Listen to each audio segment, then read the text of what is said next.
Assalamu alaikum. Good morning, everyone. My name is Toiba. I am in LGQ. Today I will talk about good manners. Good manners are very important. I say please when I need something. I say thank you when I get something.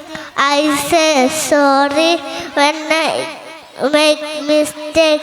I greet everyone with a smile. I listen my parents and teachers. Good manners make us good children. Assalamu alaikum.